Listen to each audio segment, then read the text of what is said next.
Our gospel lesson this week came from Matthew chapter 5, verses 1 through 20.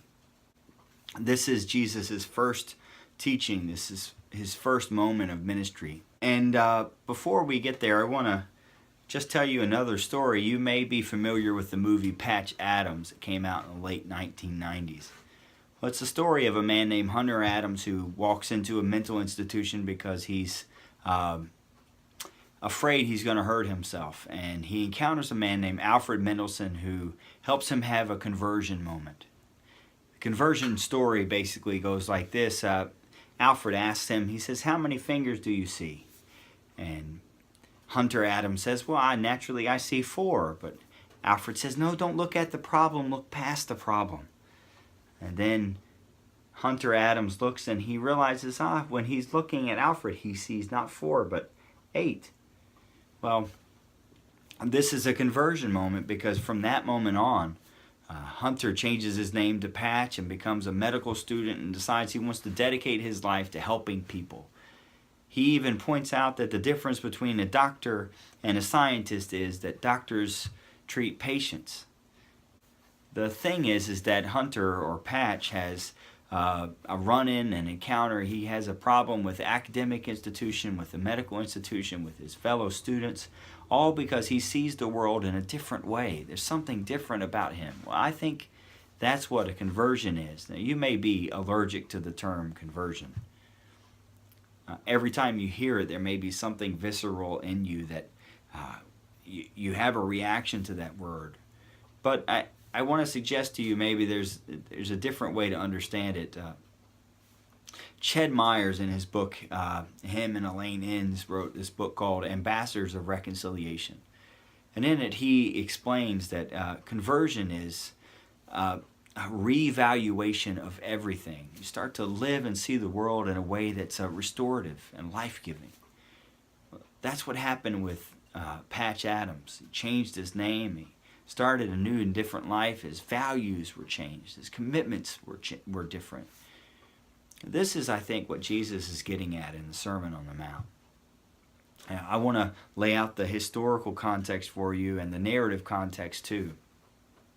First chapter of Matthew, we get this sense that Jesus is part of the story of Israel. This reign of heaven that's coming in and Jesus is bringing is a part of the story of the people of Israel. And then chapter 2, we see there's this clash of empires. There's King Herod, and then there's the birth of this King Jesus. And they're such at odds with each other that Herod goes on a killing spree and massacring children, and Jesus and his family have to go as refugees to Egypt to protect himself.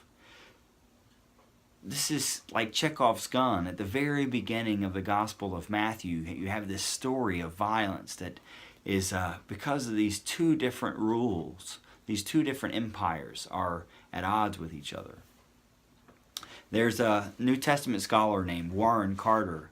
Now, Warren Carter has this book, Matthew and Empire. I think it would be good to see this. I want to just simply touch one thing from the history of the context of Matthew that I think shapes the story. If we were asking the question, when Jesus is teaching, it brings a conversion, what is it converting from? Well, what Warren Carter tells us here is there's this thing known as Imperial Theology. It's the notion that Vespasian, the emperor of Rome, or his son Titus or Domitian, the Flavian dynasty, that they're in power because of Jupiter and the Roman gods have ordained their leadership. And this is the way imperial theology works, is that someone claims to be divinely installed in office and then uses religion then to justify the violence that they do against people. That's what imperial theology is like. And the Gospel of Matthew was probably written in Antioch, which was in Syria, sometime around 80 CE. About 10 years after the Roman-Jewish War, where the Roman soldiers had gone in and completely destroyed the Roman temple. If you lived in Antioch around 80 CE, then you would have had to pass the statues of the gods and the tributes to Vespasian or Domitian or whoever the emperor was. Everywhere you went, you would see soldiers. There's this constant message that you're supposed to be told that the person, the ruler of the world, is Jupiter or Caesar, and that any kind of prosperity or peace that's come is going to come because of Rome. And what's interesting is there's this gate, the Daphne Gate. If you were leaving Antioch and going to the suburb of Daphnia, you'd have to pass this this trophy room, essentially filled with all of the bronze spoils of war that had come from the Jerusalem temple. And so if you were actually one of Matthew's first readers, there's no way that you would see past this clash of empires between Herod and this Jesus character, because you would be very well aware of the way that Imperial Theology shapes the world around you. You would daily be confronting the narrative story that your people and their values are no longer allowed. That really the ruler of the world is this violent leader in Rome.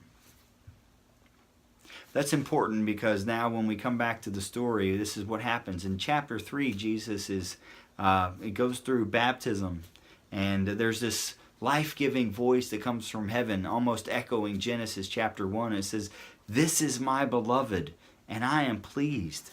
There's the Genesis notion of a spirit hovering over the waters that speaks and life comes forth. And God says, "This is good."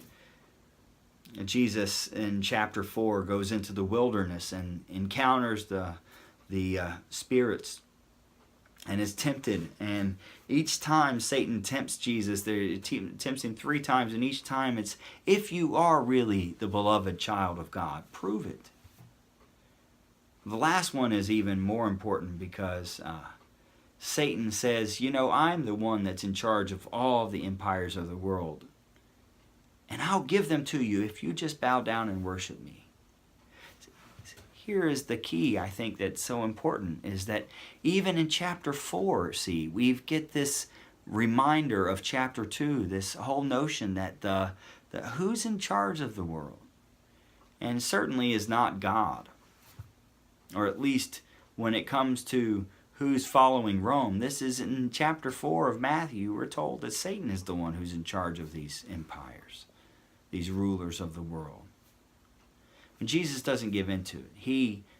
Jesus has had a conversion, a paradigm shift, a worldview that is so counter to the rest of the world that Jesus sees through. Chapter 5, Jesus begins, or at the end of chapter 4, Jesus begins calling his followers, and he says that there's light shining in the darkness, and they give up everything to follow him. And I think that we should be asking this question, what was it that Jesus was teaching that made them want to give everything up? What was it that Jesus was saying to them that made them want to stop everything and follow him?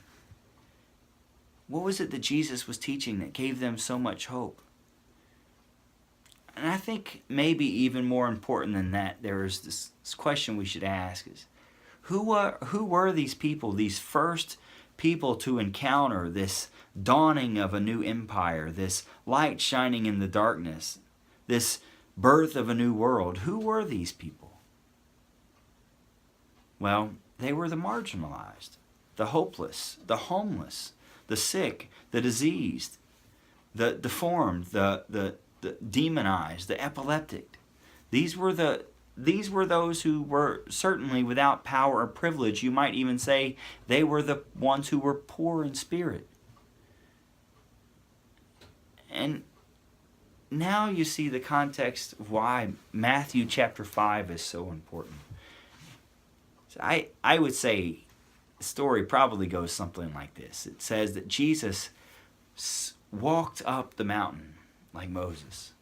He turns around to his followers and he sits down. Now, it may not have happened this way, but I imagine that Jesus is having his Shabbat dinner, this Erev Shabbat, on a Friday night. He's got his bread. You know, there's this thing in the Gospels that Jesus was famous for.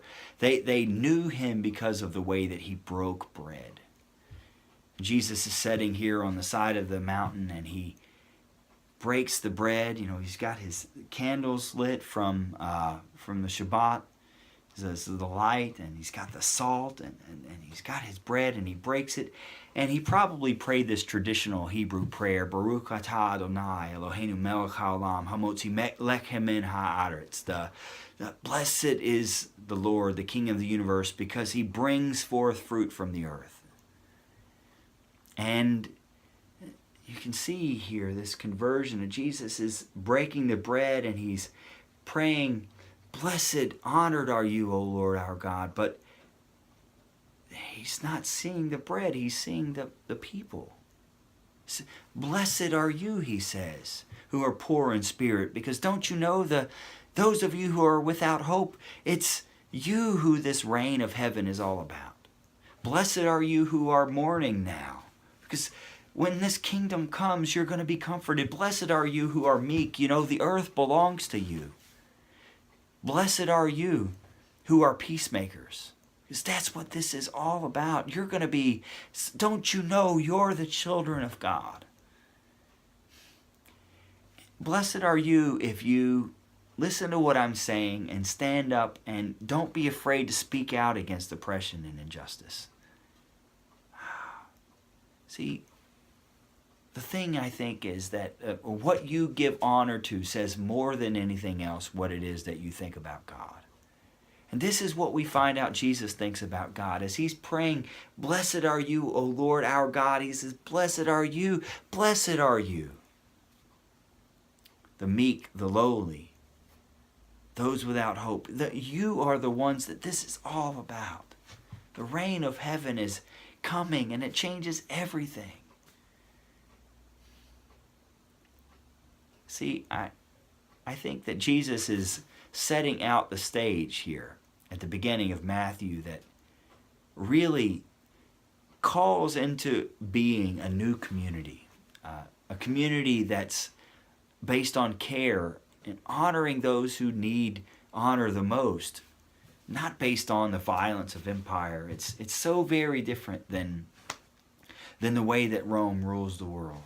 God is not this violent dictator that calls forth leaders that are going to rule the world mightily, but God is the one who brings this being, Jesus, this God-man, to walk among the poor and the lowly and speak words of hope and love and honor to them.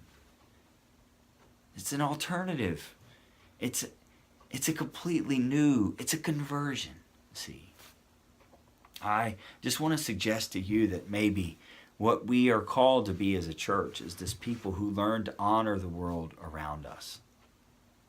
I want to leave you with this thought. When I was in India, you know, they would have their gods, the little statues of their gods there at the beginning of their workplace, and at the restaurant or in the taxi cab, they would have these, and they would offer these things called puja to them. Flowers or spices as a way of asking for blessing from their gods. Well, in the Christian tradition, we also have this image of God. But where do we find the image of God? Don't we find it in each other? Well, who is it then, you think, if we were going to honor our God? Who is it that is deserving of our honor? Who is it that needs us to bless them the most? I think that's how we become followers of Jesus. Listening to the voice of Jesus, to learn to be able to speak life into places where there is no hope. Light into the darkness. Salt to preserve the goodness of the world. Next week, we'll talk about Matthew chapter 5 and the rest of the following paragraphs, and about the practice of peacemaking and this alternative community that Jesus is chartering here with this Sermon on the Mount. Hopefully this notion of an imperial theology and the alternative that gospel offers makes sense to you, I'll leave in the comments here, or in the description here, a few links so you can find some information on your own. Feel free to email me or contact me and let me know that you're liking the video, or you want to hear more, you've got some questions. But mostly, let's be that alternative community together.